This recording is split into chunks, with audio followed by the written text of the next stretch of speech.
Saat ayahnya meninggal dunia secara mendadak di rumah sakit kecil Yogyakarta, Andi berdiri di samping peti mati dengan dada yang sesak seperti dihimpit batu besar. Ruangan itu dipenuhi aroma bunga melati dan kemenyan, tapi bagi Andi, semuanya terasa hampa. Kakaknya, Budi, yang selalu menjadi kebanggaan keluarga, langsung mengambil alih segalanya dengan sikap tenang yang membuat Andi merasa semakin kecil. Budi, pria berusia 35 tahun dengan istri dan 2 anak laki-laki, berdiri di depan kerabat sambil membagikan amplop-amplop berisi uang duka. Suaranya tegas seperti pemimpin yang sudah lama menanti saat ini. Andi, 28 tahun, hanya bisa menunduk, tangannya dingin menyembunyikan getaran yang tak kunjung reda. Ia tahu, sejak kecil, ia berbeda. Bukan hanya karena ia tak pernah membawa pulang gadis seperti Budi, tapi karena setiap malam ia berdoa agar perasaannya pada teman laki-laki sekolah dulu lenyap begitu saja. Pembacaan wasiat dilakukan 2 hari kemudian di ruang tamu rumah tua mereka di pinggir sawah. Pengacara Pak Hadi, teman lama ayah, membuka map dengan tangan gemetar. Suasana hening, hanya suara kipas angin dan tangis pelan ibu mereka yang sudah renta. Budi tersenyum lebar saat mendengar namanya disebut sebagai pewaris utama, rumah, tanah sawah 2 hektar. Bisnis warung makan keluarga, bahkan mobil pickup tua ayah. Semuanya milik Budi. Andi. Hanya 1 amplop kuning tua yang diberikan langsung ke tangannya tanpa penjelasan. Ini pesan pribadi dari ayahmu untuk Andi saja, kata Pak Hadi pelan, matanya menghindari tatapan Budi yang tiba-tiba mengeras. Kerabat berbisik-bisik, kasihan Andi, anak bungsu selalu begitu, tak pernah dianggap. Andi merasa dunia berputar. Ia keluar ruangan tanpa kata, kakinya membawa ia ke kamar kecil di belakang rumah, tempat ia dulu menyembunyikan majalah-majalah rahasia dan surat-surat cinta yang tak pernah dikirim. Dengan napas tertahan, ia membuka amplop itu. Tulisan tangan ayah yang sudah goyah terlihat jelas di kertas kuning. Anakku Andi yang paling kusayang, saat kau baca ini, aku sudah tak ada. Aku tahu segalanya. Aku tahu kau mencintai laki-laki, bukan perempuan. Aku melihatnya sejak kau berusia 16 tahun, saat kau pulang malam dengan mata berbinar setelah bertemu temanmu itu. Aku diam saja karena takut, karena masyarakat kita tak akan mengerti. Tapi aku mencintaimu, Andi. Lebih dari yang kau kira. Air mata Andi jatuh membasahi kertas. Ia tak pernah menduga. Ayah yang selalu tegas, yang pernah memarahinya karena rambut panjang dan cara berjalan yang terlalu lembut, ternyata tahu dan tetap menyimpan cinta itu rapat-rapat. Surat itu melanjutkan dengan kalimat yang membuat dada Andi sesak. Budi mendapatkan harta duniawi karena ia butuh untuk keluarganya. Tapi kau, Andi, aku tinggalkan sesuatu yang lebih berharga. Pergilah ke Jakarta, temui Pak Surya di Bank Mandiri Cabang Sudirman. Dia punya kunci untuk masa depanmu. Jangan biarkan ketakutan menghalangi. Hidupmu adalah milikmu. Makan aku yang tak pernah memelukmu saat kau menangis sendirian. Andi duduk lama di lantai dingin, surat itu tergenggam erat. Di luar, suara Budi memanggil-manggilnya untuk makan malam keluarga, tapi ia tak bergerak. Malam itu, untuk pertama kalinya setelah bertahun-tahun, ia menangis tanpa suara, bukan karena kehilangan ayah, tapi karena akhirnya merasa dilihat. Besok pagi ia akan pergi ke Jakarta, meski Budi pasti akan marah. Hati Andi berdegup kencang. Surat ini bukan akhir, melainkan awal dari badai yang akan mengguncang segalanya. Perjalanan kereta api dari Yogyakarta ke Jakarta terasa panjang bagi Andi. Ia duduk di kelas ekonomi, tas ransel kecil di pangkuan, surat ayah tersimpan aman di saku dada. Pemandangan sawah hijau berganti menjadi gedung-gedung tinggi, tapi pikirannya tetap di rumah tua itu. Budi telah menelepon berkali-kali, suaranya marah bercampur khawatir. Kau mau apa ke Jakarta? Warisan sudah jelas, jangan bikin ribet keluarga. Andi hanya menjawab singkat, ada urusan pribadi, Bang. Ia tak berani cerita tentang surat itu. Belum. Jakarta menyambutnya dengan panas yang menyengat dan hiruk-pikuk kendaraan. Ia tiba di Bank Mandiri Cabang Sudirman tepat pukul 10 pagi. Pak Surya, pria berusia 60 tahun dengan rambut putih rapi, menyambutnya di ruang tamu pribadi. Andi, anak Mas Bambang. Akhirnya kau datang juga. Mereka duduk, dan Pak Surya mengeluarkan kotak besi kecil. Di dalamnya ada dokumen, sertifikat tanah di Bali seluas 0,5 hektar, rekening tabungan dengan saldo yang membuat Andi ternganga, dan surat wasiat tambahan yang menyatakan bahwa aset itu milik Andi sepenuhnya, karena ayahnya tahu Budi akan menghabiskannya untuk bisnis yang serakah. Ayahmu bilang kalau Andi datang berikan ini. Dia akan tahu cara menggunakannya untuk hidup yang benar, bukan untuk pamer. Pak Surya tersenyum tipis. Dia juga bilang kau pantas bahagia dengan siapapun yang kau cintai. Andi keluar bank dengan kaki goyah. Ia berjalan tanpa tujuan di trotoar Sudirman, angin dari mal-mal menerpa wajahnya. Untuk pertama kalinya ia merasa bebas. Tapi kebebasan itu datang dengan harga. Malam harinya, di penginapan murah dekat stasiun Gambir, ia menelepon teman lamanya, Riko, yang dulu pernah dekat dengannya di Yogyakarta. Riko kini tinggal di Jakarta, bekerja sebagai desainer grafis, dan terbuka tentang orientasinya meski hati-hati. Datanglah ke kai kecil di Kemang besok malam. Ada komunitas kami di sana. Kau butuh teman, Andi. Di kai itu, Andi bertemu dengan dunia yang selama ini hanya ia bayangkan. Pria-pria seperti dirinya, tertawa lepas, berbagi cerita tentang tekanan keluarga, polisi yang kadang raya, dan cinta yang harus disembunyikan. Salah satu dari mereka, seorang pria bernama Dika, berusia 30 tahun, dokter gigi dengan senyum hangat dan mata yang penuh pengertian, langsung membuat hati Andi berdegup. Mereka berbicara hingga larut, tentang ayah Andi, tentang surat itu, tentang mimpi membuka usaha kecil di Bali. Dika mendengarkan tanpa menghakimi. Kau berani datang ke sini, itu sudah langkah besar, katanya pelan, tangannya menyentuh lengan Andi sekilas, hangat dan menangkan. Tapi kebahagiaan singkat itu hancur saat Budi tiba-tiba muncul di penginapan keesokan paginya. Wajahnya merah padam. Kau ambil aset rahasia ayah. Kau curang, Andi. Semua harus dibagi. Pertengkaran meledak di lobi kecil. Budi menuduh Andi memanipulasi surat, memanggilnya anak yang tak berguna dan yang membuat ayah malu. Andi berdiri tegar, surat ayah di tangannya. Ayah tahu siapa aku, Bang. Dan dia tetap mencintaiku. Budi terdiam sejenak, tapi kemudian pergi sambil mengancam akan membawa kasus ke pengadilan. Andi duduk sendirian, air mata mengalir lagi. Apakah kebebasan ini layak ditukar dengan keluarga? Malam itu ia menelepon Dika, suaranya pecah. Aku takut, Dik. Tapi aku tak mau mundur lagi. Hari-hari berikutnya di Jakarta menjadi arena perang batin bagi Andi. Ia menginap di apartemen kecil Riko, tempat yang sederhana tapi penuh tawa dan dukungan. Setiap pagi ia bangun dengan surat ayah di meja samping tempat tidur, membacanya ulang seperti doa.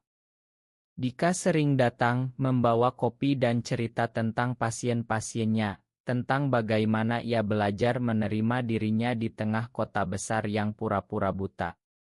Di Indonesia, kita harus pintar menyembunyikan, tapi tak boleh menyembunyikan hati sendiri, kata Dika suatu sore saat mereka berjalan di Taman Suropati. Tangan mereka hampir bersentuhan, tapi tak pernah benar-benar, karena takut ada yang melihat. Konflik dengan Budi semakin memanas. Kakaknya mengirim surat pengacara, menuntut aset Bali itu dikembalikan. Ibu mereka menelepon, suaranya lemah. Andi, pulanglah. Jangan bikin Budi marah. Kita keluarga. Andi merasa terjepit. Ia pergi ke Bali sendirian untuk melihat tanah itu, sebidang lahan hijau menghadap pantai, angin laut menyapa wajahnya. Di sana ia membayangkan membangun rumah kecil, tempat ia dan mungkin seseorang seperti Dika bisa hidup tenang. Tapi bayangan itu retak saat ia menerima pesan dari Riko, komunitas kita kena raya malam tadi. Beberapa teman ditangkap. Hati-hati Andi. Kepulangan ke Jakarta membawa badai baru. Budi datang ke apartemen Riko dengan istri dan anak-anaknya, mencoba pendekatan emosional. Kau egois, Andi. Bisnis ayah butuh aku untuk bertahan. Kau cuma mau main-main di kota besar. Andi melihat keponakannya yang kecil, dan hatinya luluh sejenak. Ia hampir menyerah, hampir bilang ambil saja semuanya. Tapi Dika datang tepat waktu, berdiri di belakangnya diam-diam, jangan Andi. Ini hakmu. Ayahmu ingin kau bahagia. Malam itu untuk pertama kalinya, Andi dan Dika duduk berdua di balkon, berbicara tentang masa depan. Aku tak mau sembunyi selamanya, bisik Andi. Dika memeluknya pelan, hangat, tanpa kata-kata berlebih. Itu adalah pelukan pertama yang membuat Andi merasa utuh. Namun pengkhianatan datang dari tempat tak terduga. Riko, teman yang dipercaya, ternyata bocorkan lokasi tanah Bali ke Budi demi uang. Andi konfrontasi dia Dika, suaranya bergetar. Kenapa, Riko? Kita sama-sama tahu rasanya tersakiti. Riko menunduk. Aku takut miskin, Andi. Ma. Andi pergi dengan hati hancur, tapi juga lebih kuat. Ia sadar, persahabatan bisa rapuh, tapi cinta pada diri sendiri tak boleh. Ia menelepon Pak Surya, meminta bantuan hukum. Perang dimulai. Pengadilan kecil di Jakarta menjadi panggung drama keluarga yang tak terduga. Andi duduk di bangku kayu, jas hitam sederhana yang dipinjam dari Dika, tangannya berkeringat. Budi di seberang, wajahnya tegang, istri di sampingnya memegang tangan erat. Hakim membacakan dokumen surat ayah asli versus klaim Budi. Pak Hadi bersaksi, suaranya tenang tapi tegas. Mas Bambang bilang jelas, aset untuk Andi karena dia tahu anak bungsunya butuh perlindungan dari dunia yang keras. Ruangan hening saat surat pribadi ayah dibacakan keras-keras. Kata-kata aku tahu kau mencintai laki-laki aku tetap mencintaimu menggema. Budi menunduk, wajahnya pucat. Kerabat yang datang sebagai saksi berbisik, beberapa menangis, beberapa menggelengkan kepala. Di luar ruang sidang, Andi bertemu ibunya yang datang diam-diam, ibu tahu sejak dulu, nak. Ayah sering menangis di kamar karena tak bisa melindungimu. Pelukan ibu itu hangat, penuh ma yang tak terucap. Tapi Budi tak menyerah. Malam itu ia datang ke hotel tempat Andi menginap, mabuk dan marah. Kau hancurkan keluarga kita. Karena kau seperti itu. Andi berdiri tegar. Karena aku gay, Bang. Ayah menerima itu. Kenapa kau tak bisa? Pertengkaran berubah menjadi tangis. Budi menceritakan tekanannya sendiri, bisnis gagal, hutang, istri yang menuntut gaya hidup mewah. Aku iri padamu, Andi. Kau selalu punya keberanian yang tak pernah aku miliki. Hari-hari berikutnya, Andi menghabiskan waktu dengan Dika. Mereka jalan-jalan ke Monas saat senja, berbagi es kelapa muda, tertawa kecil tentang mimpi-mimpi konyol. Dika cerita tentang keluarganya di Surabaya yang masih tak tahu, tentang ketakutan yang sama. Tapi bersamamu aku merasa bisa lawan dunia, katanya. Andi merasa cinta tumbuh pelan tapi pasti, seperti akar pohon di tanah kering. Tapi tekanan masyarakat tak berhenti. Berita kecil di media lokal tentang The Pewaris Gai berebut harta membuat Andi menerima ancaman anonim. Ia tak mundur. Dengan bantuan Pak Surya, ia menang sidang pertama. Tanah Bali resmi miliknya. Krisis datang saat bisnis Budi hampir bangkrut. Andi bisa membiarkannya hancur, tapi hati kecilnya berbisik lain.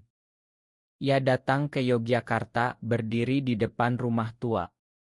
Bang, aku tak mau keluarga hancur. Gunakan sebagian untuk selamatkan bisnis. Tapi aku tetap di Bali. Budi menangis, memeluk adiknya untuk pertama kalinya setelah bertahun-tahun. Ma, Andi. Aku buta. Rekonsiliasi itu pahit manis, penuh air mata dan janji baru. Andi pulang ke Jakarta dengan hati lebih ringan, siap membangun hidup baru. Bali menyambut Andi dengan angin laut yang segar dan langit biru tak berbatas. Ia berdiri di tanah miliknya, matahari pagi menyinari rumput hijau. Dengan uang dari rekening ayah, ia mulai membangun rumah kecil sederhana, 2 kamar, teras menghadap pantai, kebun kecil untuk sayur. Dika cuti kerja, datang membantu, tangannya penuh cat dan kayu. Mereka bekerja berdampingan, tertawa saat cat menetes ke rambut, berbicara tentang masa kecil masing-masing. Aku dulu takut gelap, selalu lari ke ayah, cerita Andi. Dika tersenyum. Aku takut sendirian. Sekarang denganmu aku tak takut apa-apa. Komunitas lokal pelan-pelan menerima mereka. Tetangga yang awalnya curiga melihat dua pria tinggal bersama, tapi melihat kerja keras mereka, mulai membantu. Andi membuka warung kecil kopi dan roti bakar, tempat para pekerja pantai mampir.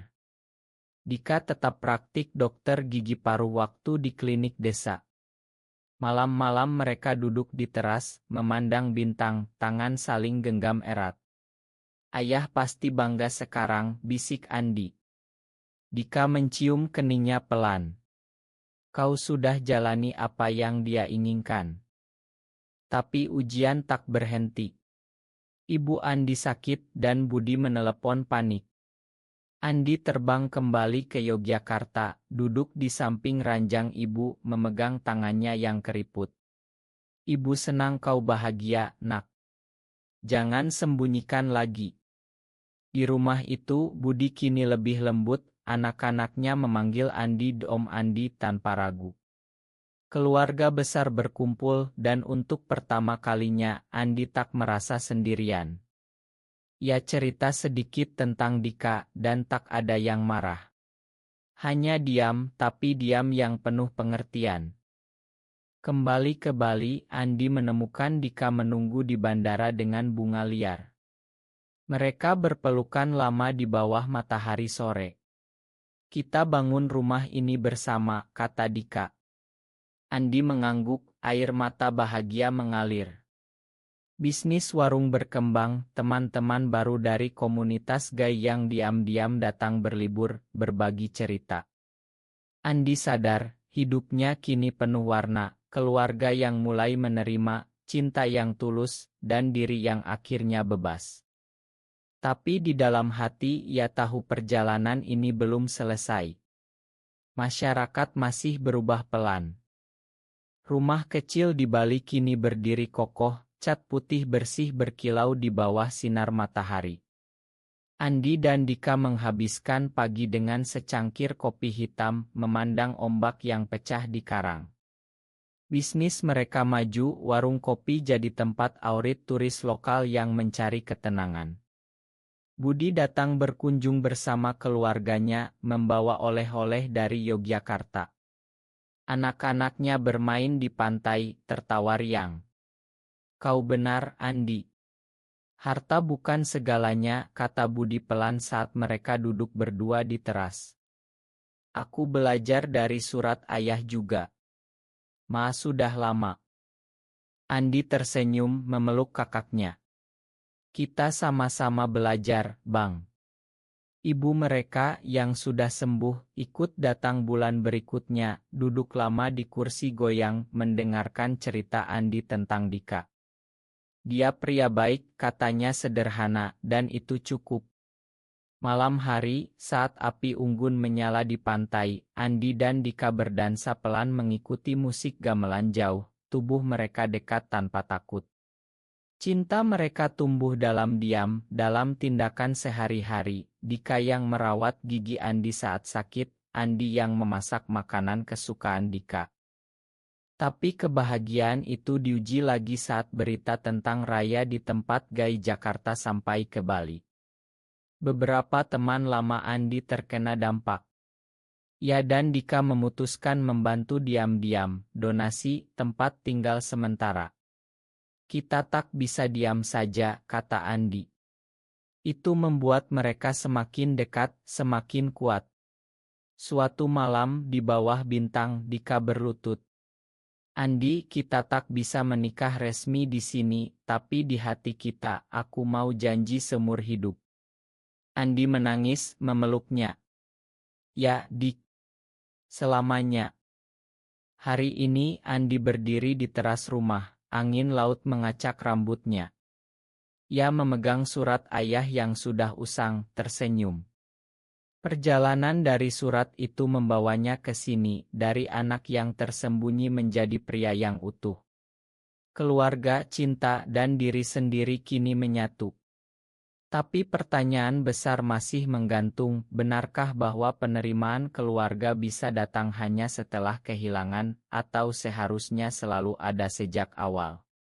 Benar atau salah? Sarbu 25 kata.